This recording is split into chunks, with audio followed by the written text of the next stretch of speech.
I think we can get started. I think we're. Sorry for being late. Oh no, we're all good. We all starting fashionably late is our thing.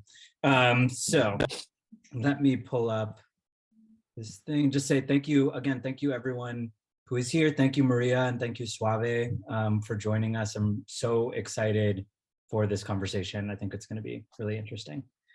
Okay, so I guess to start, I'm going to introduce myself and the event that you are currently at. So my name is Derek Quevedo. I'm a journalist and artist. I work primarily in audio. I am the teaching artist for the oral history master's program here at Columbia.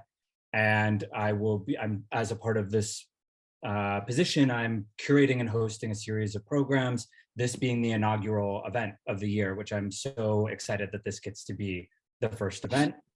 And I'm very excited for this conversation. I'm especially sort of in my work and in my practice as an artist and journalist interested in the relationship between oral history and documentary, and specifically interested in the relationship between those who are documenting and those who are being documented, what we can learn about ethics, power, craft through these questions of relationships, essentially, in the work.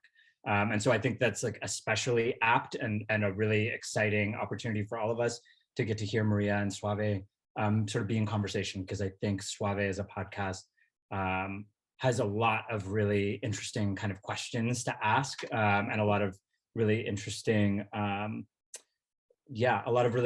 questions to ask all of us about kind of how we go about this work. So that being said, I want to start off by acknowledging that Columbia University is working on the unceded land of the Lenape people who were violently dispossessed from this place. And we honor their roots here and the strength that it's taken to resist and rebuild both here and elsewhere. As oral historians, we also acknowledge the roots of our practice in Indigenous oral history and the ways in which our field has excluded Indigenous people and practices. This acknowledgement is only the beginning of a process of building, honoring Indigenous land, people, and knowledge into our practices as oral historians for the purpose of healing, reconciliation, learning, and the pursuit of justice. And I would just add also that I would really encourage us to move beyond just acknowledgement, as this kind of text says, into action.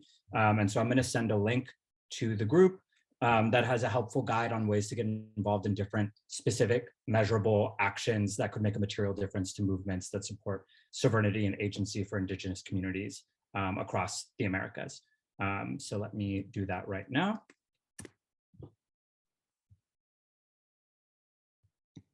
I also want to mention that we have another event as a part of this series that will be coming up in a few weeks on October 13th, and that is with Connie Walker. It's a talk with Connie Walker about her latest series, which is called Stolen: Surviving St. Michael's. And it is a haunting and just incredibly beautifully done investigation into the residential schools and their legacy on her family and her community. And I think it's going to be a really, really fascinating and beautiful talk. So please join us for that. Again, that's on October 13th. I'll send you the link to subscribe to OMA's newsletter so that if you want to be reminded, I'm quite forgetful and I find subscriptions to be a good way of reminding myself of events that I want to go to. Please feel free to go to that. I also realize that that first link may not have sent, so I'm going to pass that along. Oops.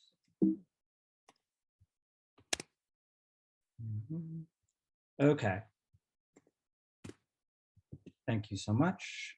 All right, so to start, I want to introduce our guests and introduce the series that we're going to be talking about, and then we'll dive into conversation. We'll be in conversation for about 30-45 minutes, and then we will open up the room for questions from the audience. So please feel free to send those questions via the chat or to raise your hand, and we'll do our best to try to get to everyone. So to start, I want to start with you, Maria.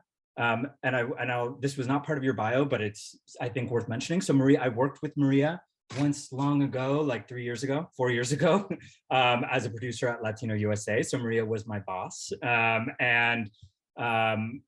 it's funny because I remember, in hindsight, I think back on some of my time at Latino USA, and I remember some of the moments when I was listening to the series. I was like, oh, I think I remember Maria running into the studio to take calls from Suave, or I think I remember Suave maybe even when you visited our office actually at one point.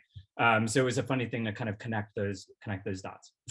So Maria Hinojosa dreamt of a space where she could create independent multimedia journalism that explores and gives a critical voice to the diverse American experience. And she made that dream a reality in 2010 when she created Futuro Media, an independent nonprofit newsroom based in Harlem, New York, with the mission to create multimedia content from a POC perspective. As anchor and executive producer of the Peabody Award-winning show Latino USA, distributed by PRX, and co-host of Futuro Media's award-winning political podcast, In the Thick, Hinojosa has informed millions about the changing cultural and political landscape in America and abroad. And she's a journalistic badass in general. She hasn't written that in the bio, but I'll say it for her. David Luis Suave Gonzalez is a Philadelphia-based artist, podcaster, and host of Death by Incarceration podcast. And his story, Suave, won the Pulitzer-Prize Award and the IDA International Documentary Award with Futuro Media. He's an administrator for the I Am More program at Community College of Philadelphia, a program which helps formerly incarcerated individuals obtain higher education after prison. Suave Gonzalez is also a two-time TEDx Talk presenter and Art for Justice Fellow who has appeared on MSNBC, Fox 29 News, iHeartRadio, Fox Boston, and Democracy Now! Suave Gonzalez served 31 years out of a life sentence in the state of Pennsylvania. He earned his GED, associate degree, and bachelor's degree from the University of Villanova. And so I guess to start, please give a warm welcome to our two guests. And it feels almost a little redundant to read this about the sort of like about the podcast, but I will read it. So Suave is a podcast about the system that sentences juveniles to life in prison, a story of incarceration, redemption, and the unusual relationship between a journalist and a source. It was produced by Maggie Freeling and Julieta Martinelli, engineered by Stephanie LeBeau, edited by Marlon Bishop and Audrey Quinn.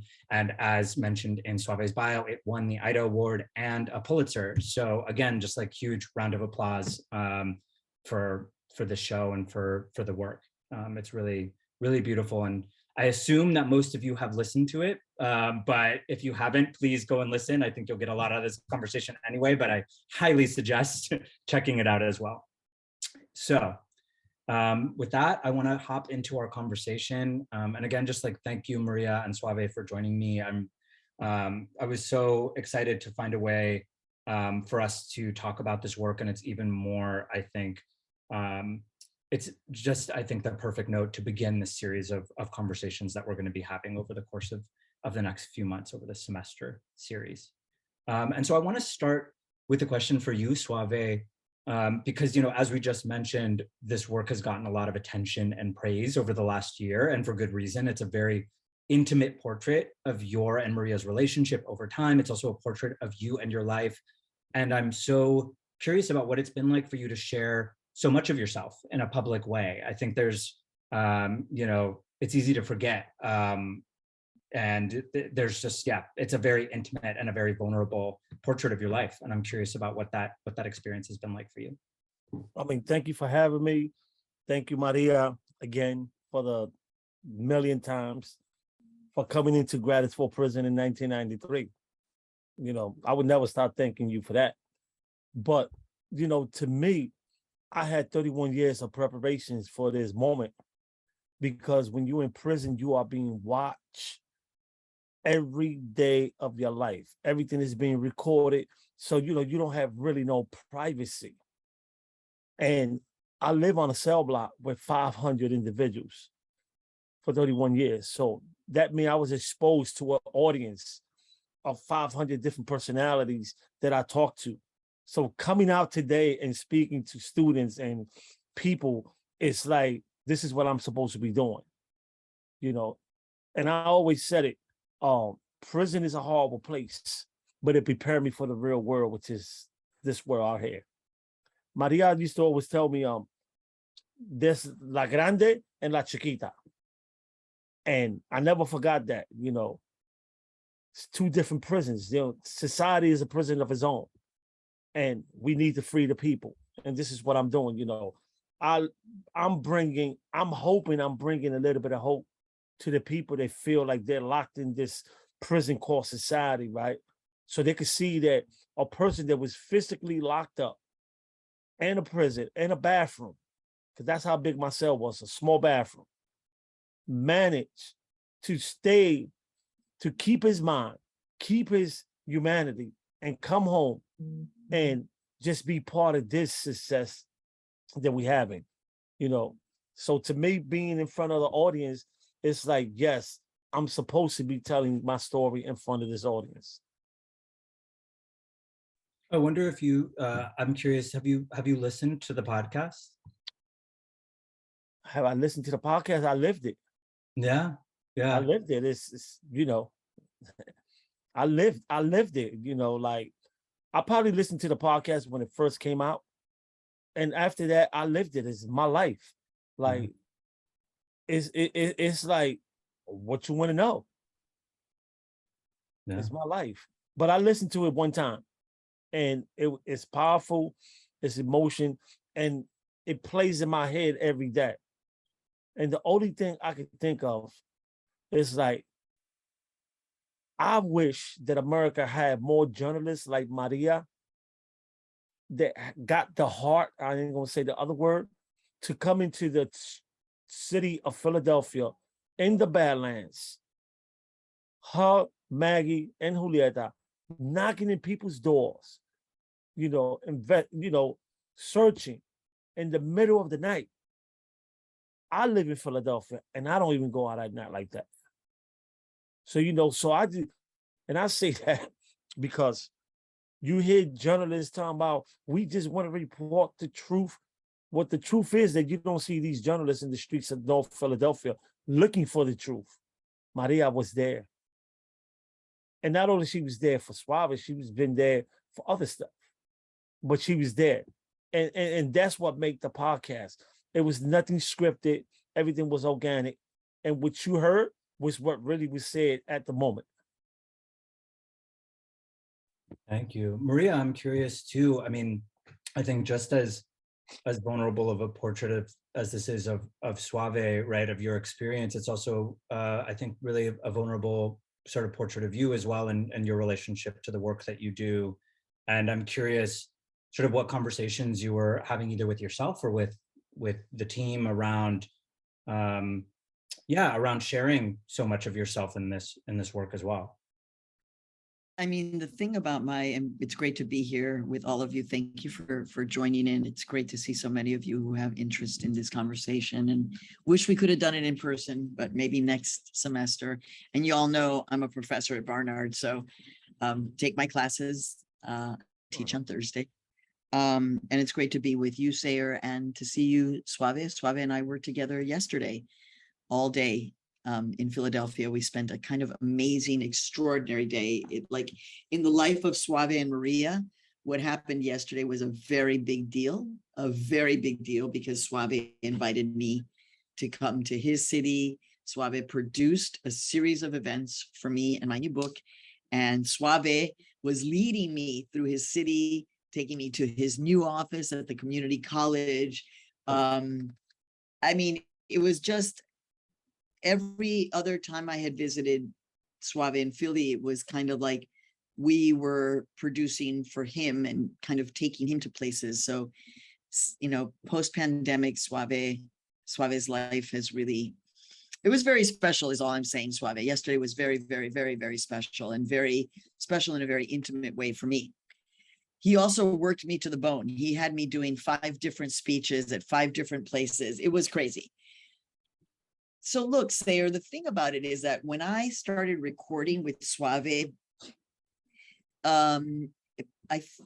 pretty much, I believe it was around 2013, and we've lost some of those recordings. We will desperately try to find them. But when I started recording with Suave at that point, and I told Suave, listen, Suave, I'm going to start recording every phone call that we have, because I think there's a chance that you might, we don't know, but with the Supreme Court making this decision there might be something that happens in your case. Are you okay if I record every single phone call that we have? And Suave said, yeah. And I think at that point, both Suave and I understood, even though Suave was still in prison, had been in prison for almost 30 years, we understood that we were kind of producers, and that we were going to be who we are, because that's the way we had always talked to each other. And that even though we were going to start recording our conversations, we were not going to change the way that we spoke to each other. So the conversation about like, are you revealing too much of yourself? It's because that's the way Suave and I were always talking. That's the way we were always talking. And then when it became clear that there was a chance he was going to really get out, it was like the anticipation and the curiosity and like, oh my God, you've never seen a cat before, or since you were 16, or, you got a chance to, see a horse, because he was, let out into conditional housing right outside the prison. So these were all things that we were capturing, and it was very intimate. And I don't think in those moments about, oh my God, what are you revealing? Because I'm in it. And as a journalist in those moments, you're not really thinking about, well, I'm going to reveal too much. Like, yesterday when we spent all day together, we are recording all the time. And I think that, Sayer, is the answer to your question. When you are recording all the time and it becomes a part of you, I'm looking for my bag because I want to show you, here it is. I want to show you that I travel with my little backpack, right? But always in my bag, this time at the bottom, there is always this. It's a little recorder, tiny little beat up recorder held together with Scotch tape, This is what I would use to record my calls with Suave, or now with Estudia. And it doesn't really feel very intrusive. And we just understood, like we were just going to continue to be who we were always. And I think that's the beauty of this podcast, is that we really didn't change. How do you make that happen? I don't know. I think it's just two people who are like, all right, we're just going to do this, without being like, well, are we going to reveal a lot? What are we going to talk about? What won't we? What? No, it was like jumping in real time and let's just do this. Yeah, it sounds like there was a level of sort of implicit, it sounds like there's a level of implicit trust. Was it something that you sort of, because clearly you've been talking for a long time. What did that sort of look like initially, or was that sort of the note that you started out on? I mean, Suave, I don't know Suave, because Suave and I have been in touch since 1993, multiple occasions, several times visiting him. So I think I'll speak for you, Suave, in a second. It's like Suave was convinced that I was not a tourist. I was not just interested and then I was gone. Like, I had been there. And so that is the thing that I think seeded in both Suave and I, that this trust, and also the Christmas cards. But I'll let Suave respond. I mean, to me, it was more, I forgot Maria was a journalist. I always knew her profession because I saw her on CNN and all these channels, but it was almost like I'm talking to a friend. Even though I wasn't a friend at the time, for a different conversation, even though I wasn't a friend. We'll get into that. Yeah. But it was more like talking to somebody that understood where I was at and didn't judge me because I was there. It was somebody that said, you know what, you gonna be the voice for the voiceless. And every time I call Maria would be in a different city, and it was always like, where you at, Maria? I'm in DC, or I'm in here. And I felt for at least 15 minutes, which is what I had on the phone, that I was out the prison and I was there in DC. I probably knew the whole class in DePaul University because I called so many times, talked to the class, that I just felt like I knew them, So, and when you in prison, to have that experience, is unique because not everybody get to talk to somebody on the other side of the phone. You know, especially for all these years. Not everybody received Christmas cards.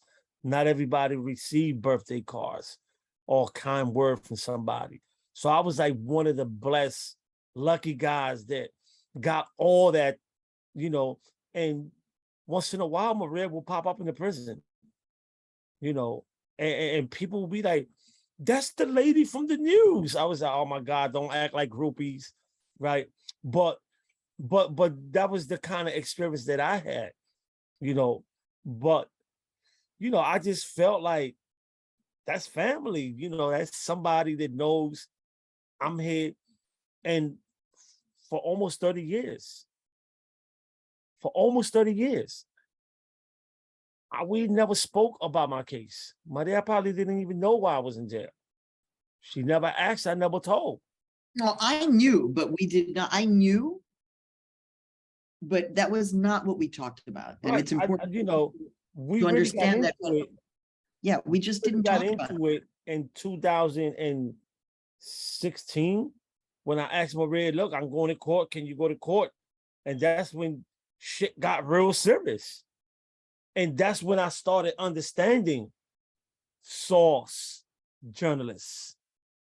That was the moment that really I understood it. Like, whoa, you know, somebody else probably would have been upset and mad.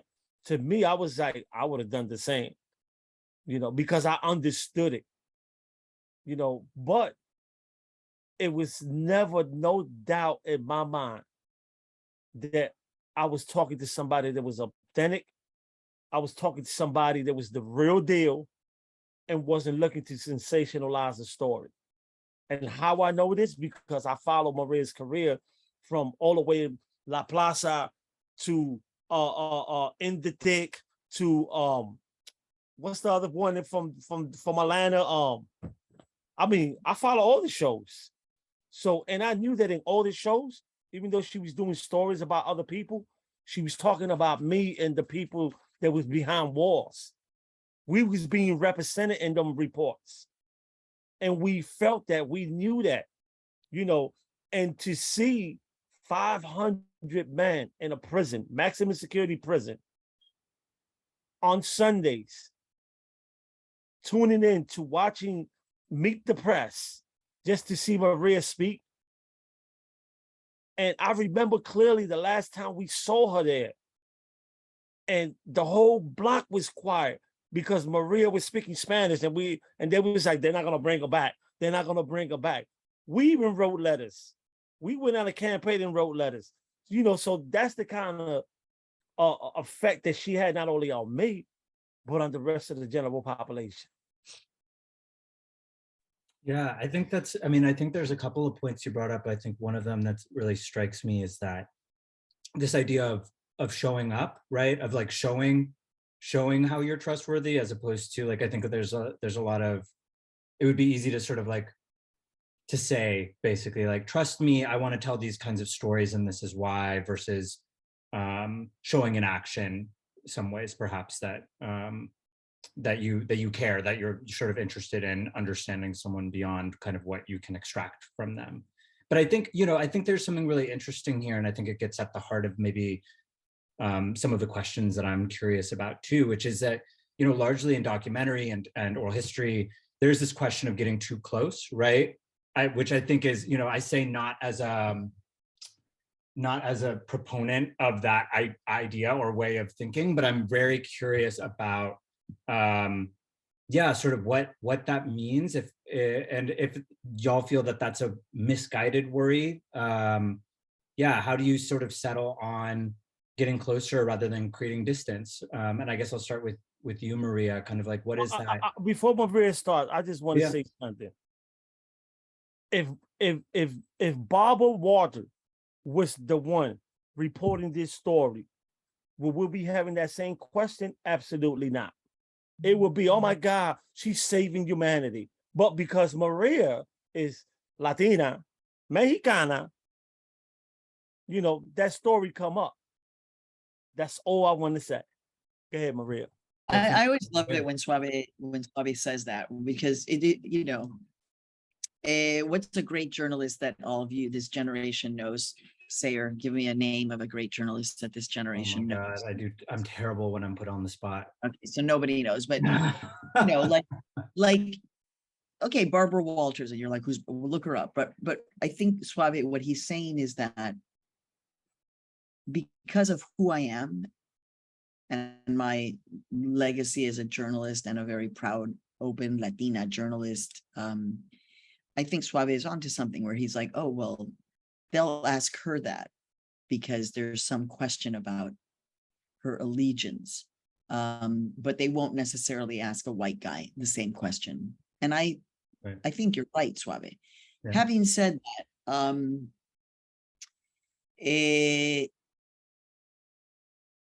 so the way I work in my career, and I didn't have a kind of philosophical understanding of it that I could write it down in a paragraph, but I knew that when I was out in the world as a journalist with my little microphone interviewing people in the early part of my career, I always wanted to approach people from a kind of human place, as opposed to, hello, I'm Maria Hinojosa, and I need to know, what do you think? What do you think? Answer the question. You know, no. I didn't feel that you would get good responses. It was more like, hey, forming some kind of a human connection. And I would say now, in my journalism still, the important part is that when you get so close to a source that you are not able to ask difficult questions, and where you are not able to even allow anyone to ask those difficult questions. And I was never at that point with Suave.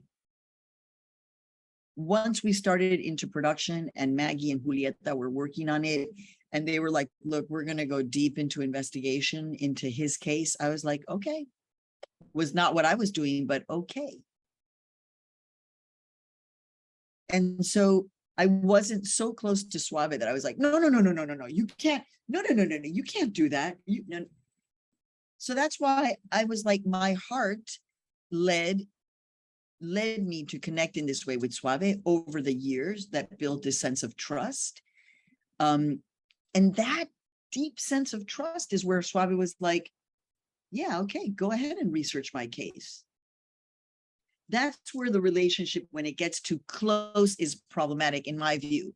If I would have said, oh, no, like we can't like investigate into whether or not Suave is guilty, or what did he actually do, or let's talk about the night of the murder, and oh no, we can't talk about that because that's going to upset Suave. No, I never said that. Suave actually never said to us, this is off limits, you cannot ask me about this. And so the intimacy, the trust actually led us to being able to do a deeper and better story with Suave because of the trust. And the trust that I have, I hold up my phone because it's like, this is where I have the communication via WhatsApp with all of the refugees, you know, and migrants and people behind bars who I continue to hear from. And it's all about them trusting me. It's about me answering their phone calls and responding. And that means I care, and I do. And I go to sleep and I'm like, oh my God, where is she? Where is she sleeping? And I care. This makes me a better journalist. I have to be aware, and I have journalists around me who are not going to sleep thinking about the Haitian refugee who was deported to Haiti. So when I speak with them, they can still be like, okay, well, let's get the government response. Let's do this, let's do that. So we're following up journalistically and demanding answers and accountability. But that heart connection that I have to that's what keeps me connected to the story sayer. So, and not everybody can do this, right? It's hard to move with heart. It's very hard. But I think that, as Suave said, the fact that I was showing up is the thing that actually built this connection that allowed us to speak in this way.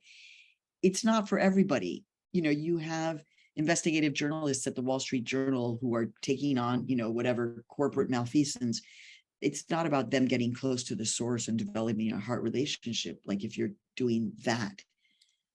But in certain kinds of journalism, it is, in my view, important to make that connection. And at the same time, yeah, always be checking yourself, because we have to as journalists. And I'll tell you, you know, Sayer, I don't know if you listened to the Maggie Freeling Murder in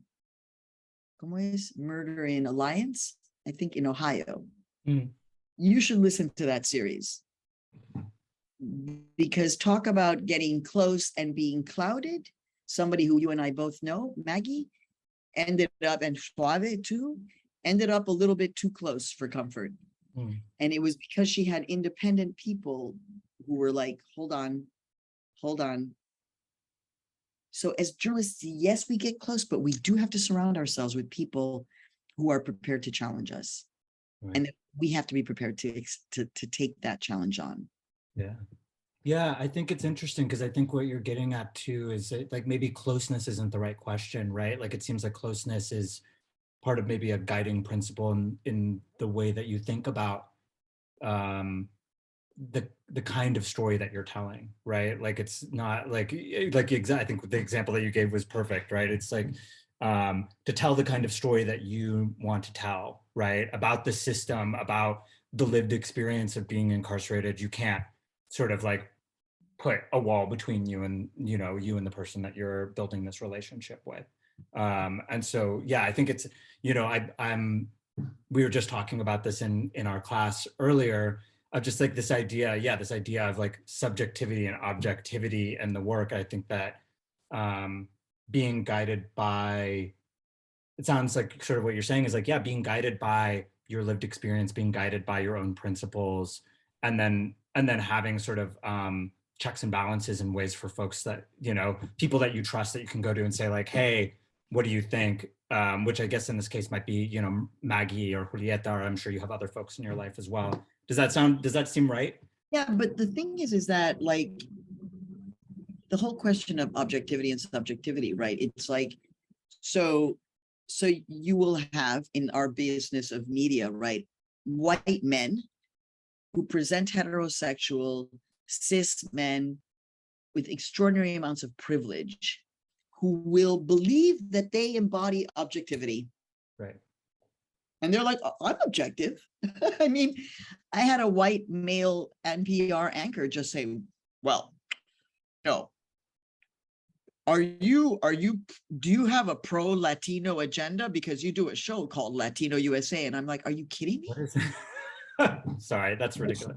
That's completely ridiculous. Does that mean that you would ask a journalist, so today, are you pro-Black, but tomorrow you're anti-Black? I mean, it's like, so I just really feel like it's important for us to really hold and critique this notion of objectivity, and the notion that objectivity is the purview of white men of privilege. And we're all like, no. And that's why winning the Pulitzer was such a big deal, because it was a purposeful decision by the Pulitzer Committee to say, we're going to choose to recognize this kind of journalism. By the way, our competitors were of the highest caliber of investigative journalism. But did you care? And I think that that's what we're saying. And so it has to be a fluid, dynamic conversation about subjectivity, objectivity, fairness. And I will not accept, and you worked at the New York Times, Sarah, you know this better than most, right? I will not accept this notion of like, well, but we know what objectivity is, and we're going to teach it to you. No. Right.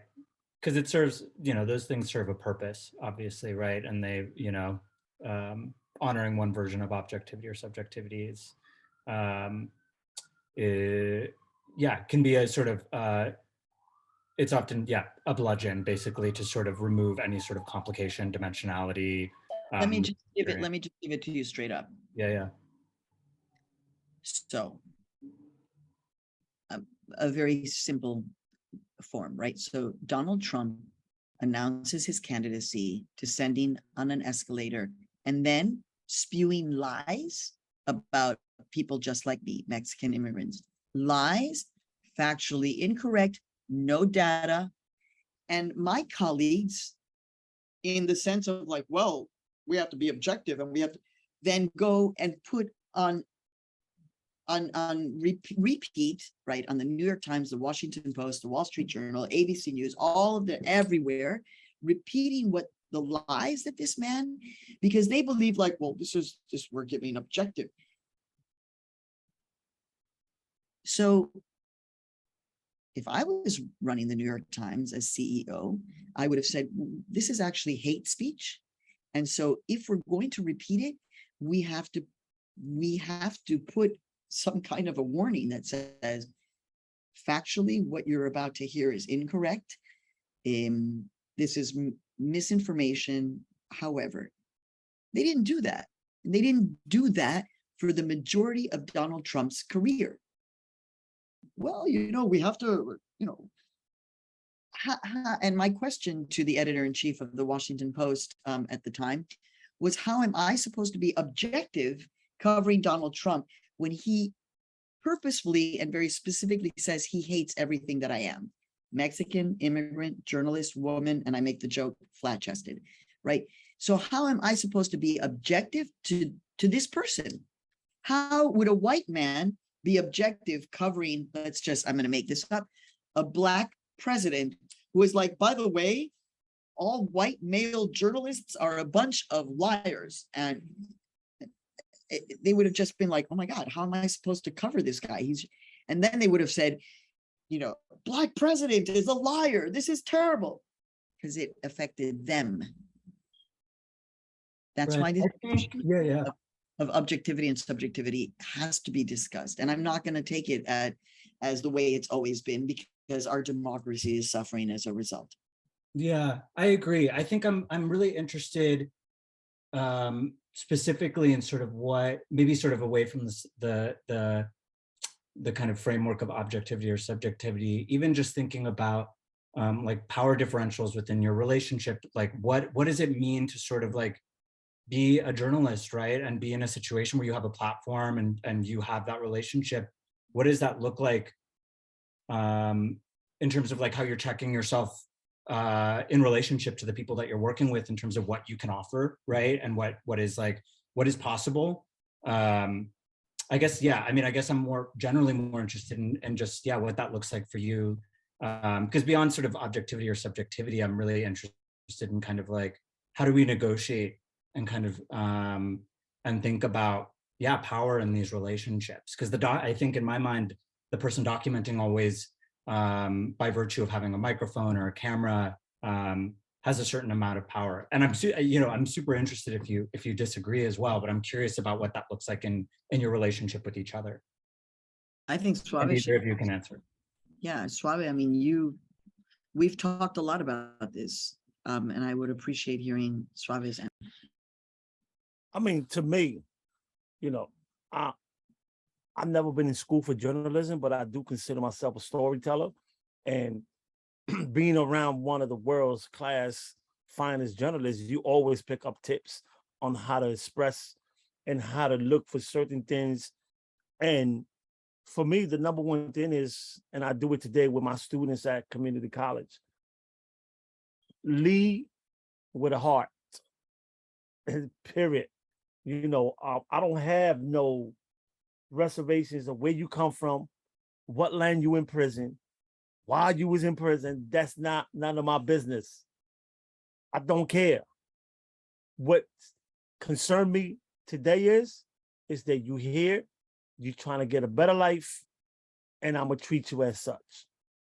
And this is what I always tell people about the podcast. When you hear the podcast, it's something that taught me a lot about myself, because I could sit here and say, and honestly say, that for many years, I really hated Dominicans, because a Dominican killed my grandfather in the barbershop. shot my grandfather. And I held that. I hated that. And I was like, why would I want to hate a Dominican? You ain't do nothing to me. You did not do anything to me. The person that shot my grandfather is the one that, and I don't even hate him. I had forgiven him a long time ago, right? So what I learned, and Maria's words, quoting her, lead with a heart, report with a conscience and a heart, not sensationalism. You know, I hear it all the time. What is it like to be around Maria? I said, well, I can't reveal that, you know, because that's personal, but it's not what people think. It's not what people think. And me and Maria had these conversations where, you know, when I was searching to work in higher education, and we had this conversation for a long time, I never once asked Maria, I need a reference. Never. Because today I understand the journalist, the friend, I understand the two of them. It's two different relationships. My relationship with Maria and Hinojosa, the journalist, is different than Maria, my friend. And people don't get it. People don't get it. And the reason I never asked Maria for a reference is because I didn't want nobody to say, well, the reason you're working in higher education is because Maria and Hinojosa. That's not the case. You know, that's why when the question always come up was too close to the source, I was like, too close? I wasn't even considered a friend. You know, I wasn't even considered a friend for those that's out there. It wasn't until yesterday when Maria signed a book to me at community college that she said, now we are friends. I mean, think about that. Almost 30-something years. So when I hear them type of questions, I get bothered by them because I'm like, wait a minute, y'all assuming that it was a different type of relationship when it wasn't. And for many years, I sat in the prison cell and I always wondered, like, man, there need to be a riot up in here. There need to be something that I could call Maria and say, we got the story. We got it. But that never happened. The only thing that happened was a transformation that only the human conscience could develop. Simple words. Yeah. No, Simple words. I think that's a really interesting point. I'm curious what that line is for you, because you mentioned, right, like what is the difference, or maybe there is no difference. I'm curious what the line is between, like, yeah, source and friend, right? Because I think you mentioned, right, it's like it just feels like, yeah, maybe the line is a little blurrier than perhaps we are willing to admit in a, you know, or professionally willing to admit in the industry. But I'm curious what that line is, if it exists at all, for either of you, you know, because it sounds like it's really complicated. I mean, it's a complicated thing because, again, I was hurt. I was really hurt when I heard Maria say it in the interview. Well, Suave was never really my friend. You know, that was like, huh? I was like, oh my God, that crushed me. But I'm smart enough to understand where she's coming from. Because the reality was, I could never answer Maria's call back then. She could answer mine, but I can't answer hers. You know, that was the reality. I could never visit her. She could visit me whenever she wanted to, but I couldn't visit her. You know, so everything was done either phone or a Christmas card. But what came out of that was a transformation that put me in a position today to deal with other people, you know, to understand where people are coming from and not be judgmental and say, oh, well, you've been in prison. You know, because if anybody want to find out if anybody been in prison, you could research that, and it's public information. But the reason I don't do that is because Maria never did it with me. Never, ever, ever. And I challenge Maria. I'm gonna challenge her on something right now. If I was never a friend, right? On November 17, November 20th, 2017, you know who was there picking me up at a maximum security prison the day I was released? And this is unpublished footage, but I'm gonna reveal, watching me throw up in a trash bag because I'd never been in a car in 30 something years. Do I got to say her name, America? Exactly. So that little recorder that she has, it's a story of himself. Because that's the same recorder that Maria put under her poncho when the guards told her, you can't come in here. You can't come in here to pick them up with recording. Okay, cool, I put it under the poncho and record it. That was a person that would do, non-friends do that? So I really challenged Maria. Was I really not your friend, or was it a professional way to say it? You know, but no. No. But I'm just saying, that person was the one that picked me up in that prison. They claimed it wasn't a friend, right? And I'm glad she did, because today, September 21st, 2022, it was officially written that I am the friend. So what you guys are like, what happened? Well, so I cared deeply about Suave as a human being because I had known him since he was a kid, literally, right? 1993. Sorry, Benito got it pushed.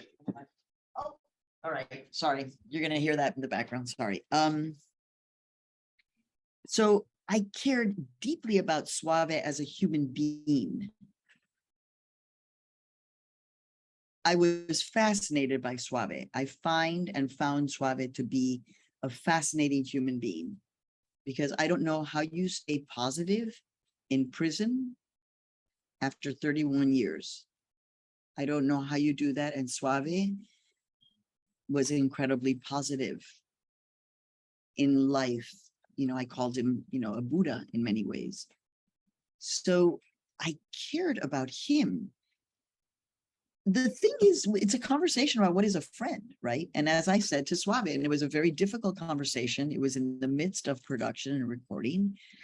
And I remember I had to say, Suave, I'm sorry. The thing about friendship is that a friend, again, is somebody who you can call and say, bro, I need you. You know, I need you. I really need your help. Like, come over, man, or help me figure this out. And I could not call Suave. That's where we're talking about, like, I showed up the day that Suave gets out of prison because, oh my God, I had been following this story. And because I cared about him as a human being, I wanted to be there to witness this moment. And yes, do something very risky, which was to have an undercover microphone in my poncho. You're not allowed to do that. It was very risky, but I wanted to be there to see this. And in that moment, upon Suave's release, I would say is when the friendship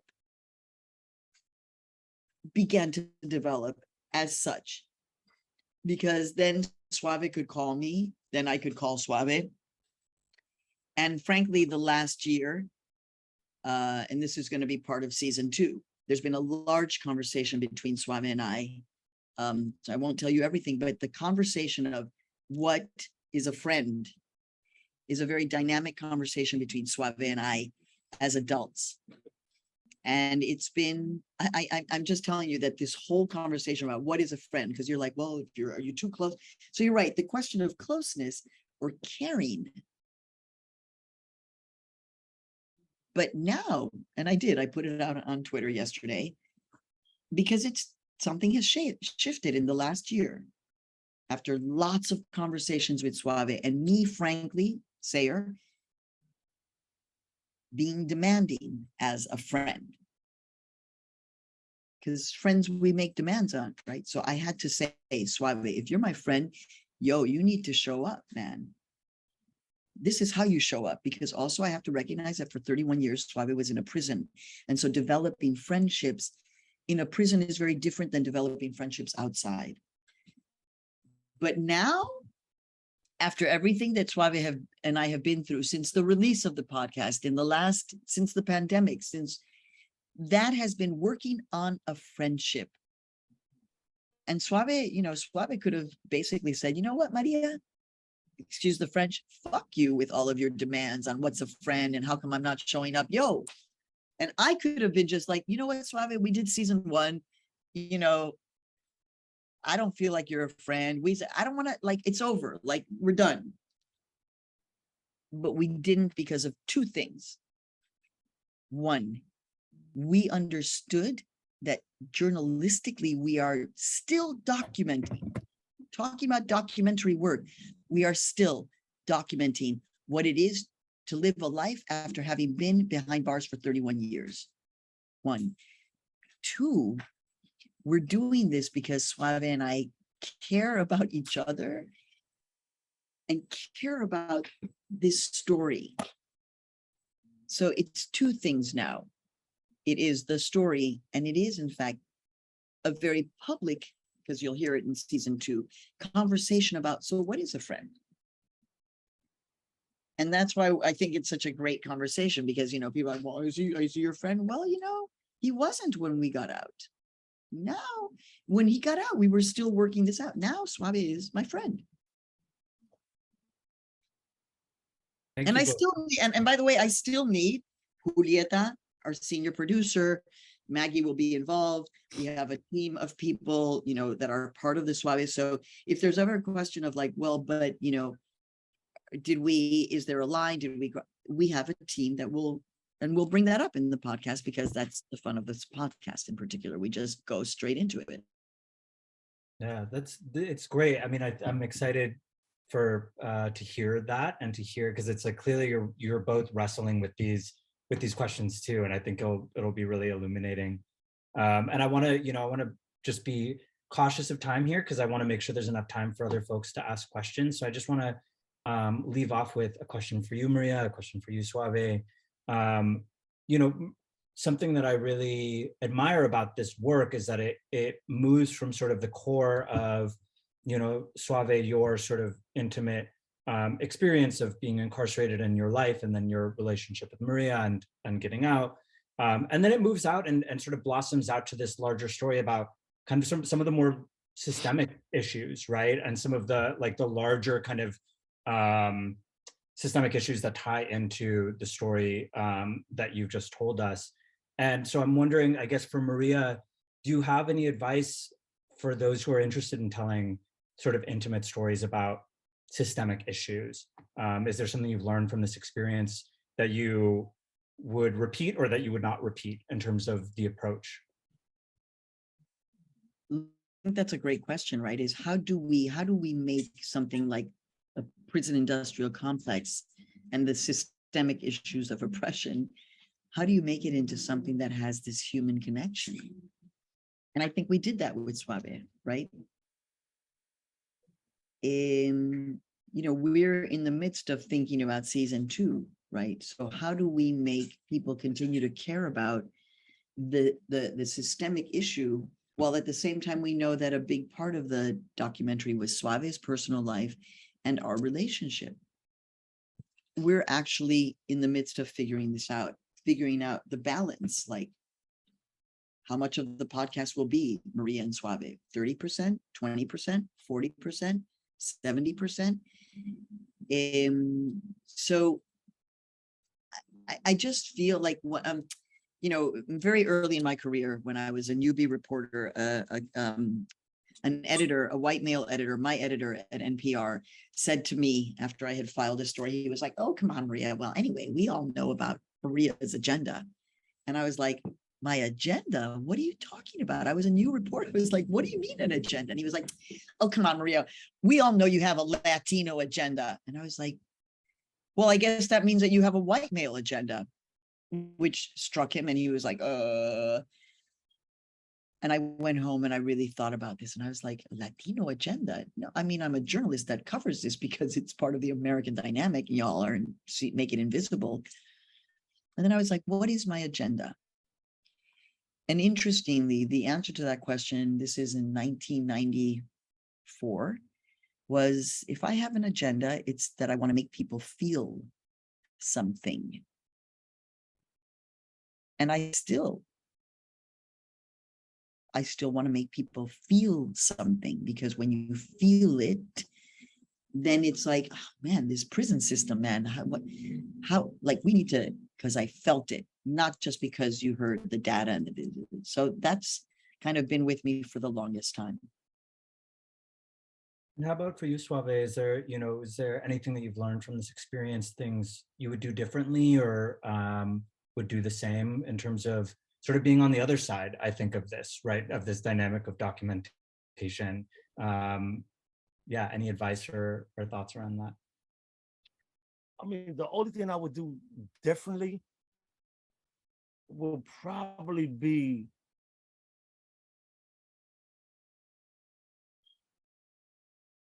I think I would use the word honest, because when the part of the call of the street came up, it was something that I really didn't want to put out there. Like, I went to prison because of the call of the streets, and that's because I didn't want to jeopardize other people that never went to prison for already served the time. And that would have been different because my perspective changed. And I felt like I made Maggie and Julieta and Maria really work looking for information that I could have just said, I went to prison because this right here. That's the only thing I would have done differently. And my advice for other young journalists and people and subjects that want to do that is trust your producers. Trust them, trust them, trust them. I trusted Julieta, I trusted Maggie the same way I trust Maria, because I always thought if Maria bought them in, if she bought them in, that means they good. She put the seal on that. When you're in the streets and somebody introduce you to somebody and say, that's my man, you don't ask questions where they come from, what they've done. You taking that word. And I treated them, speaking to them, it was like speaking to Maria. And that's what I would advise people. And just put it out there. And you working with journalists, no matter what I tell Maria or Maggie, they could research it and find it. Trust me, they can. They're that good, America. Right? So I would say just be straight up. If you want to put it out there, put it out there. I don't care what people think about how my upbringing was or how the beginning starts. I always say this, and I always tell my students in the and the I Am More program, that the program I oversee, that we can't not change the beginning, but we could change the ending. So if you want to put yourself out there, put it all out there. All of it. No holds barred.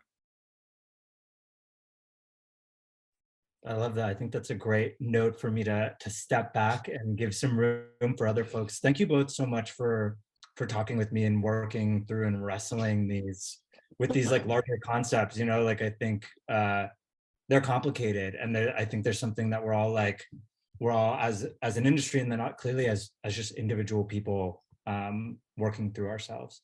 So thank you both. And with that, I would love to open up the floor for the audience to ask some questions. So if you want to raise your hand, I can, as best I can, choose you. I've got 3 pages in front of me, so you'll have to give me a second to scroll through here.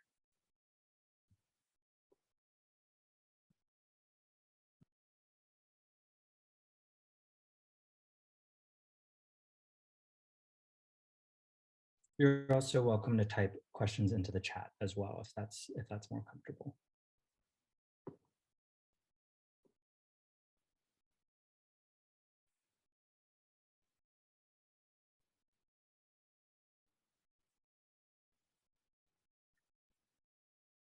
Anyone? How about some of my students? I feel like y'all had some interesting questions earlier that we were pondering. Oh, I see.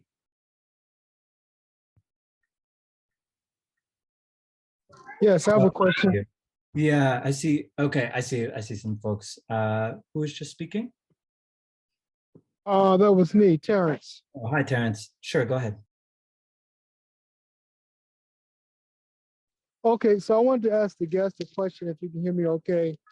While he was speaking, I wanted to ask him the question, the length of time he was incarcerated, and also, especially after coming out, did he deal with the issue of identity as a Black man in America, especially being incarcerated the way he did? Can you speak on that? Oh my God. Let me say this. Thank you for answering that question. I dealt with that question since I've been out, and it's just been horrible because as an Afro Latino, right?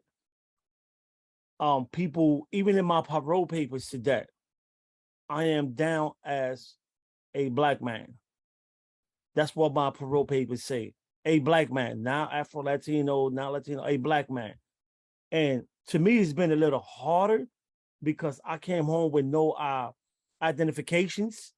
So for 5 years, I've been running around with no identifications. My name was even misspelled wrong in court papers, parole papers, documents, and it was just like 2 months ago that I've been able to obtain my birth certificate and social security card. So the problems always come up, even to this day. You know, people say, how do you serve 31 years in prison as a Black man?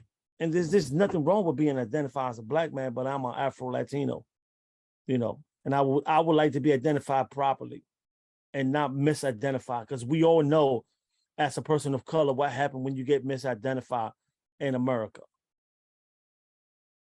Thank you, brother. Yes. Appreciate that. I see Ramoy is have your hand raised. Yeah, hi. Go ahead. Yeah, thanks. Thanks everybody. Yeah, thank you, Maria and Suave. Real quick, yeah, if this job's about holding institutions and systems accountable and y'all's honesty, for real, help do that throughout the whole series. So thank you so much for that. Suave, I want to ask, like, yeah, when you helped like raise money in prison for scholarship for education, that fucking blew, excuse my French, that blew my mind.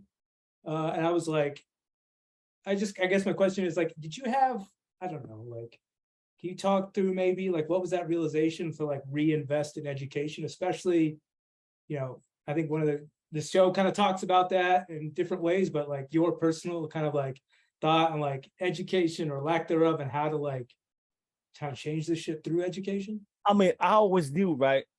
Ignorance put me in jail.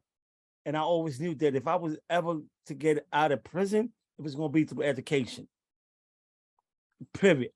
So, when I started the scholarship, I was on a personal mission to prove to people that people in prison are not garbage, that people in prison could make a difference right from where they at.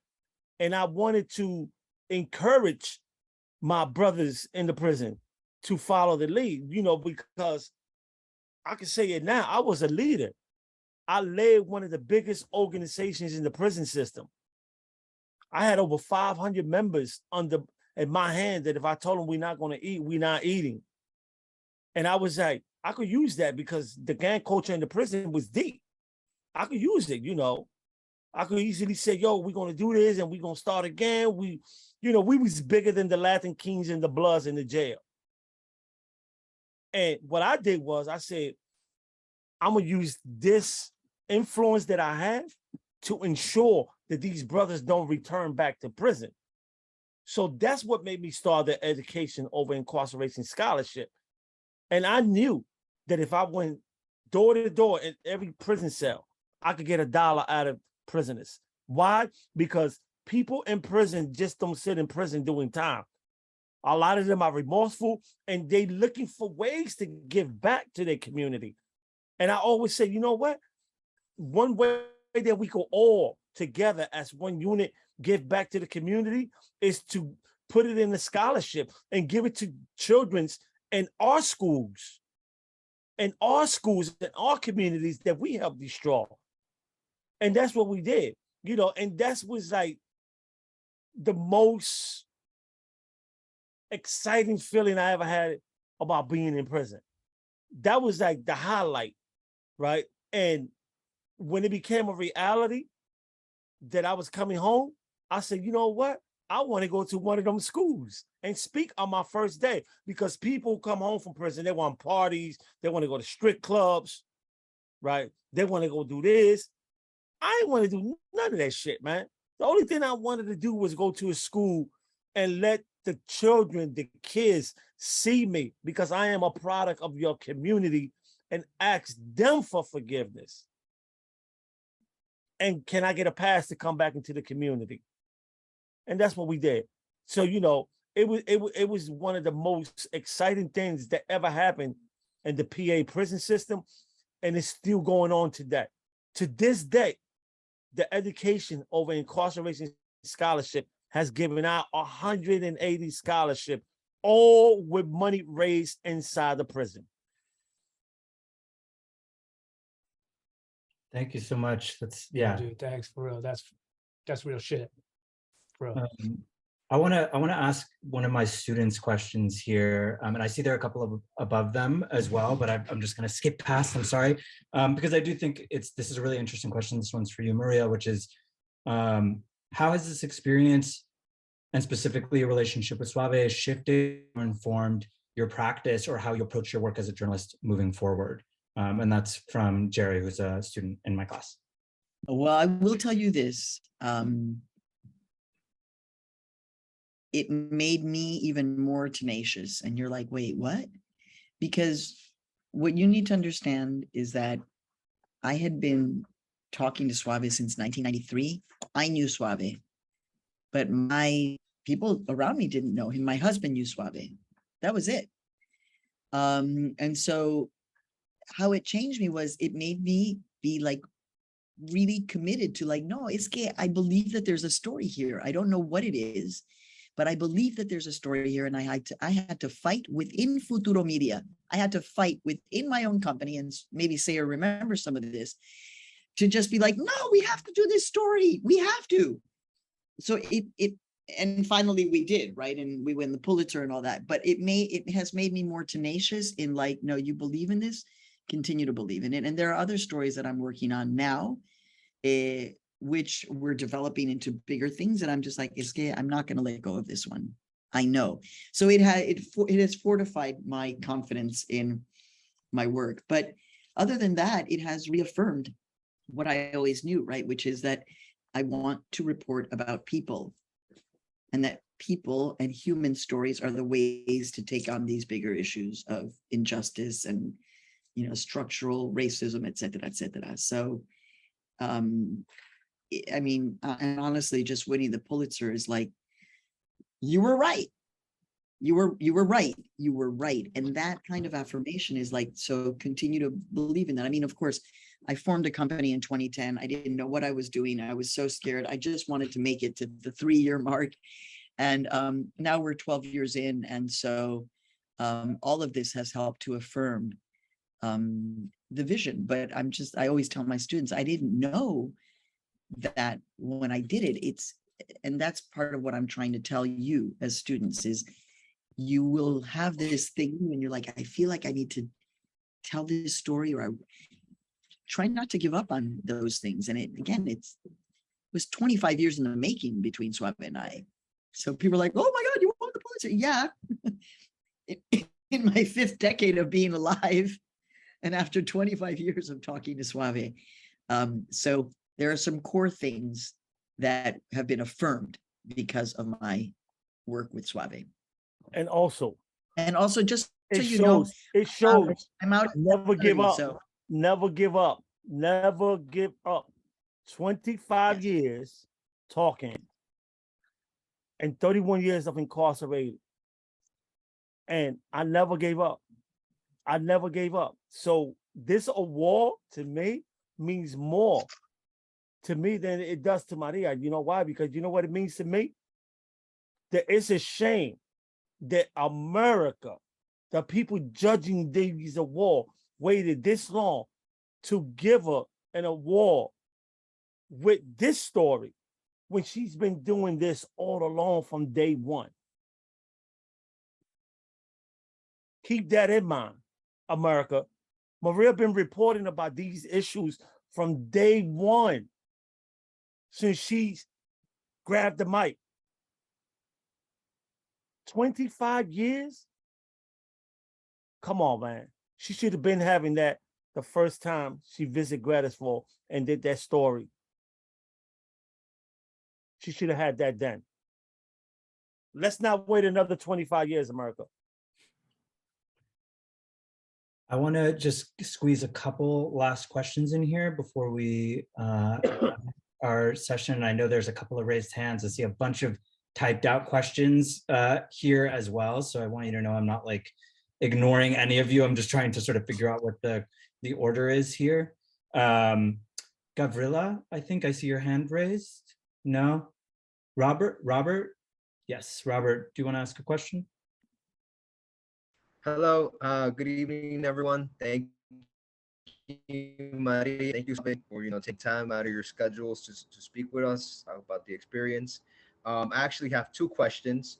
The first one being like for Maria and for Suave, is like, when you're conducting research or doing a podcast, do you consider getting to know someone on a personal level as part of that research process? That's the first question.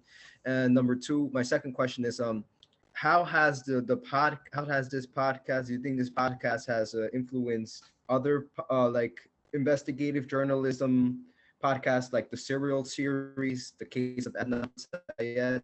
So I just want to hear your thoughts on that front. But those are my two questions. I mean, I would say, hell yeah, this podcast has influenced and inspired other people to tell stories. Yes, I know that for a fact. And the first question, when I do a little podcasting for this other show, Death by Incarceration. Yes, I'm not a journalist. So I try to really get to know the people that I'm talking to when I do the research and really try to get them on a personal level, because I know that not being a journalist offer me that. But at the same time, I still try to keep a boundary.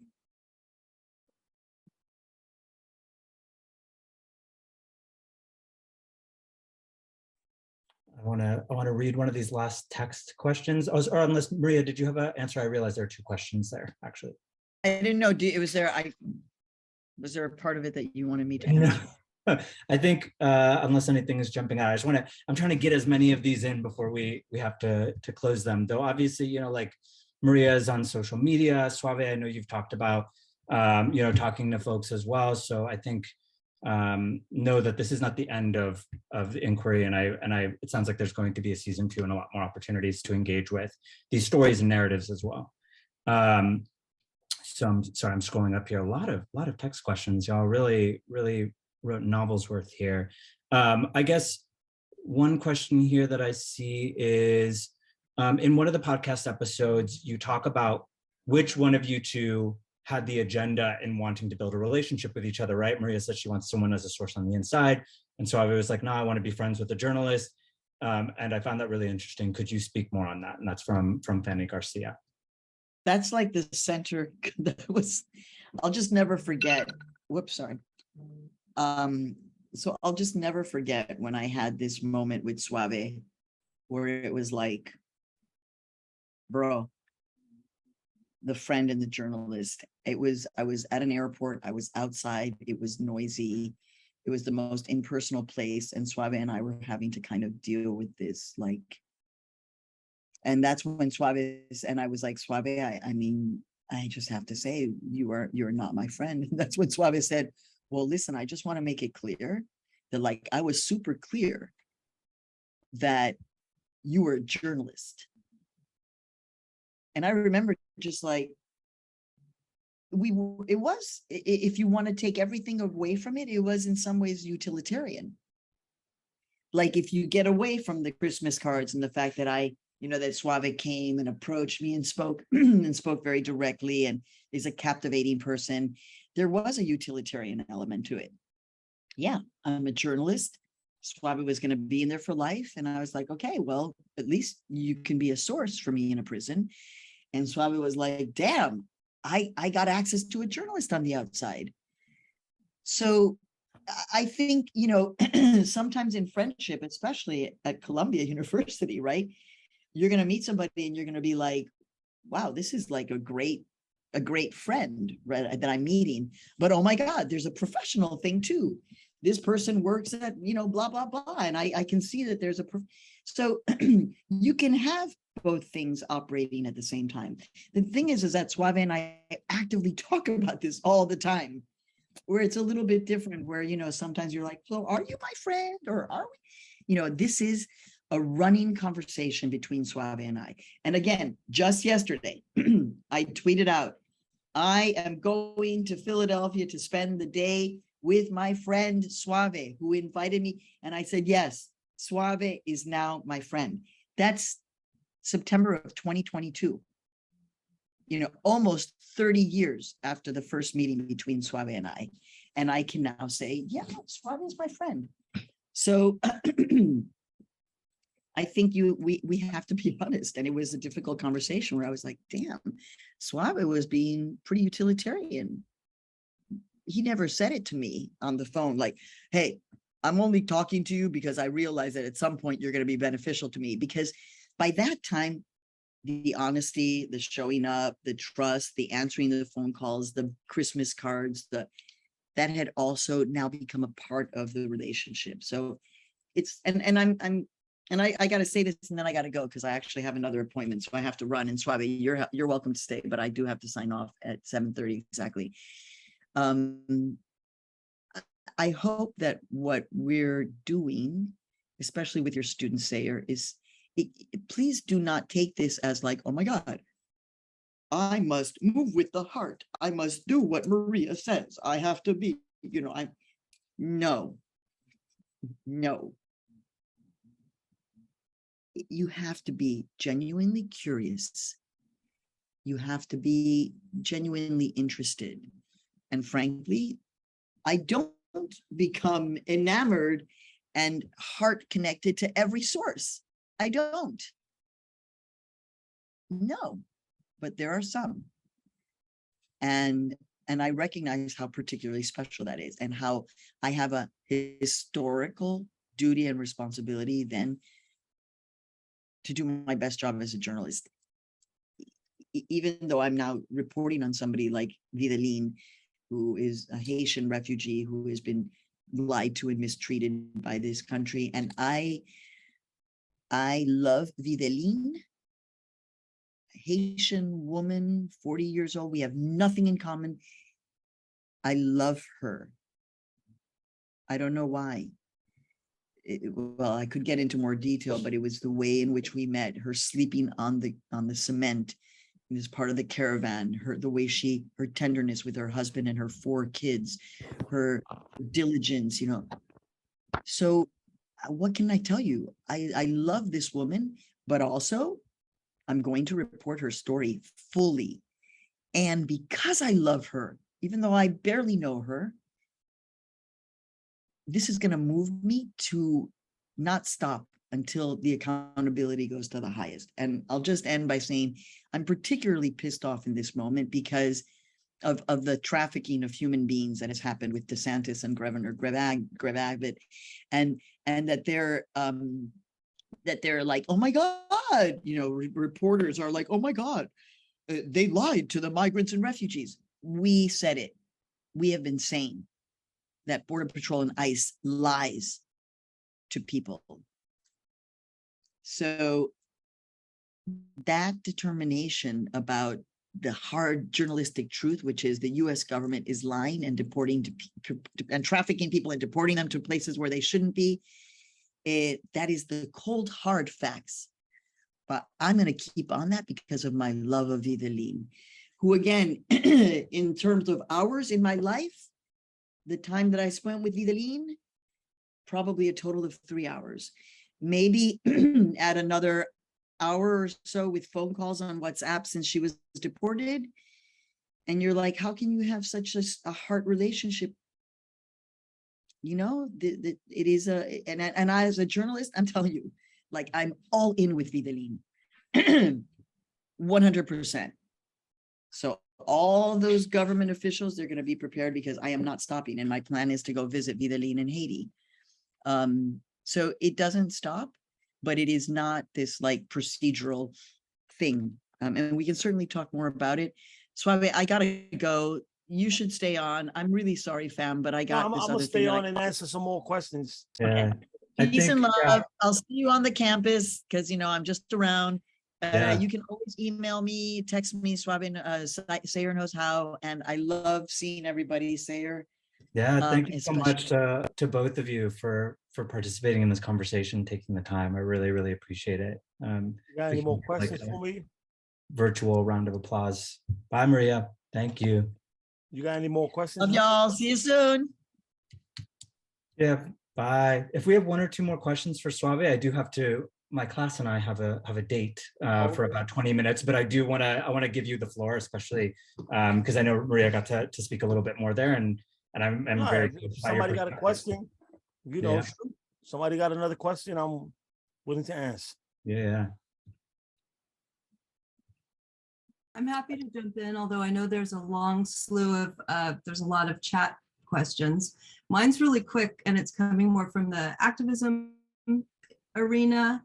Thank you so much you're just amazing, and Maria too. And I'm so excited to listen to your podcast, Death by Incarceration. Are you touring about LWOP and trying to impart how important it is for all of us to start to end LWOP? I travel different places wherever they ask me to come, and I go. You know, I wouldn't call it a tour, but I guess that's what they call it now, touring. But yeah, they invite me, I go. And Cool. because I think that it's just because the Supreme Court ruled that it was unconstitutional, we got to forget that in the Jones case in Arizona, they basically reverse all that back. So well, in California, we have a huge LWOP, and then I'm part of the Anti-Death Penalty Coalition, and I have friends on death row, and everybody I know on death row does not want to be commuted to LWOP, and so right. could really use your voice. So yes, let me know, connect with me, let me know, and let me know when I should be in California. or even just via Zoom, we can do the virtual. Via Zoom, let me know. We could Cool. do a Zoom, but I do a lot of activism behind LWOP and PA. Thank you. Thank you. I have another question from one of my students here, which is, has winning a Pulitzer impacted you in any way, and have you returned to writing? Yes. My book, From Prison to Podcast, I am now a friend. It's in the works. Will be coming out. But writing is always in my blood. That's what I do at the school that I'm in. The program that I run, you know, consists of a lot of writing and helping. But yes, that book should be out real soon. I'm happy to hear that. I can't wait to read it. Yes. Cool. That seems like a great note for us to end on. Again, thank you so much, Suave, for taking the time to be in conversation. And hopefully I'll see you around. And thank you to everyone who joined us for this event. It really means a lot, and it was great reading your questions and engaging with you. And if anybody want to get in touch with me, they could email me at community college at lgonzalez@ccp.edu to the I Am More program, and I'll be willing to help or answer any other questions. Cool. Thank you so much. Thank you. Everyone.